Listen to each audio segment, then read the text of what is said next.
Bonjour à tous, je m'appelle Yann Massona, bienvenue au golf de Vaucresson, Stade Français.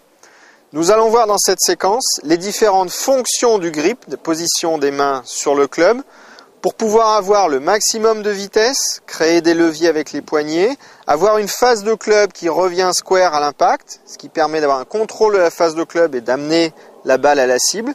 Toutes ces fonctions-là dépendent de la position des mains sur le club. Tous ceux qui ont déjà participé au stage legolf.com avec nous, tous ces élèves-là connaissent déjà ces fondamentaux et je vais essayer de vous en faire profiter. Pour avoir justement ces fonctions de vitesse et d'orientation de phase de club qui permettent d'amener la balle à la cible, vous devez avoir dans un premier temps le club dans les doigts. L'idée, c'est d'avoir un club qui va se situer au début des phalanges plutôt que d'avoir un club dans la paume de main. Pour pouvoir avoir le club dans les doigts, je vous propose 3 exercices différents. Les 3 exercices que je vais vous donner, vous choisissez celui qui vous plaît le plus. De toute façon, par rapport à ces 3 exercices, l'objectif ce sera d'avoir le club dans les doigts. Le premier est très simple, vous prenez le club avec la main gauche, les épaules restent face à la balle et vous allez laisser le club sur la semelle au sol. Et la semelle doit continuer à rester le long du sol avec un club qui recule derrière vous sans bouger les épaules. Une fois que vous avez une position maximum en arrière sans que le club vienne sur la pointe, le club est à plat, là vous avez le club dans les doigts, main gauche. Donc à partir de là, vous prenez le club et vous le ramenez face à vous. Vérifiez bien que vous voyez donc les 2 phalanges main gauche et que le V entre le pouce et l'index est bien en direction de l'épaule droite. Je vous le remontre. Vous prenez le club en posant le club à plat au sol, sans bouger le haut du corps. Vous reculez la main gauche en arrière, la semelle est à plat. Là, je ne peux plus reculer, je suis à fond. Je prends le club qui va forcément être dans les doigts et je vais le ramener en avant.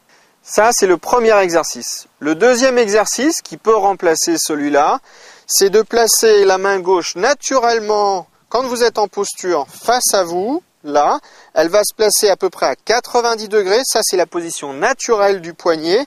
À partir de là, la main ne va pas bouger, mais je vais amener le club dans la main. Je prends le club et j'amène le grip sans bouger le poignet à l'intérieur de ma main gauche et le club va se retrouver à peu près à 45 degrés par rapport à la ligne des pieds et de la balle. Là, la face de club est en prolongement du manche. Ma main est en placement naturel et j'amène le club à la main. Ce n'est pas la main qui vient au club.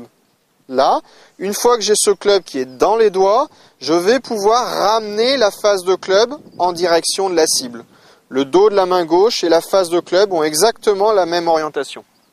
Pour ceux qui préfèrent, je vais vous donner un 3e exercice qui revient exactement au même. La position est la suivante. Vous allez amener le manche à l'horizontale, le grip est face à vous. Et la face de club est à plat. L'arête du club est horizontale. La même orientation que le manche. Une fois que vous avez placé votre club comme ça, vous le prenez avec la main droite, vous le tenez, et vous allez essayer de prendre le club comme vous prenez un guidon de vélo ou une moto dans les doigts. L'objectif, c'est que le dos de la main gauche ait exactement la même orientation que l'arête du club, à l'horizontale. Une fois que vous avez pris ce club dans les doigts, la même façon dont vous prenez un guidon de vélo ou de moto, vous amenez tout simplement la face de club en direction de la cible et on retrouve cette position de main qui correspond à la position de la face de club. Ayez bien en tête, l'orientation du dos de la main gauche correspond à l'orientation de votre face de club. Je vous ai montré les 3 exercices, choisissez celui que vous voulez, les 3 reviennent exactement au même objectif.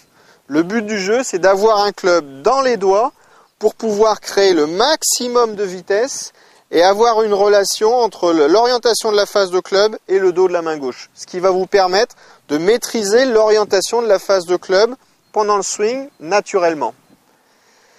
Vous avez le choix entre ces 3 exercices qui permettent de tenir le club dans les doigts. Venez en stage et j'aurai le plaisir de travailler ces 3 exercices avec vous. Pensez à moi, à bientôt.